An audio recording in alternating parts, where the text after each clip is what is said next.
Kubor nakaslem jong unong san hima. Mau ni iPhone kesoka tadi kata kesoka kakak seni kerja report anak betul di Kendon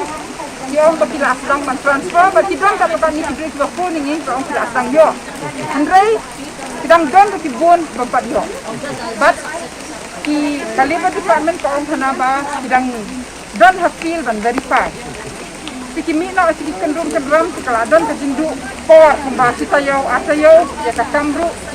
Andre nak kaliang dan faktor ni launch ke website hopmeghalaya.in semua hakaba ni bentuk diberi banjir di kerteng itu baru ni idan iwi batin bakila ban submit ke grievance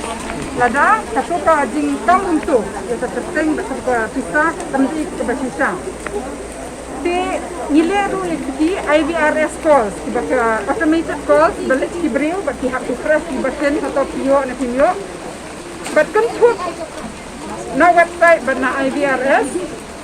minta kidon andai hajar tam ki complain but yakini ngila tap yang saka office ng labor but chief minister ru dengan itu isi hang ni pengila pan ka appointment di chief minister namaba nda perhat kani ka scheme kadi hakerteng yung chief minister's relief against wage loss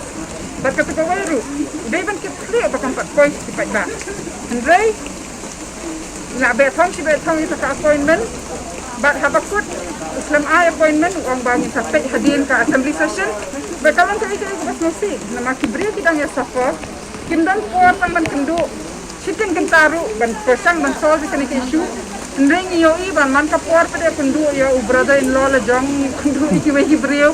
tika pen pau sai baka priority jong kini ka sarkar kadon chanu kindan por na bentar ki hek ki han ki business interest Ngayon pa ba uba day ban yo hok na kabaha ban yakran ban pendet ya kata kimdan ko kan nakani ko website ban naka IVRS la jong ni tip sai ba nda hajar tam kimpat yo kini thank you bami nang so kini perkat nda hajar out of 1 lakh something almost 10%. That's a big amount tinga pun sibu ya kata ka dingkelite kung no ka sarkar ka transfer kata ka lai crore tam ke orang sa State Bank at sa SDFC. Kung no kini ki bank pada ki kamle ek onward transfer. There's a big gap here.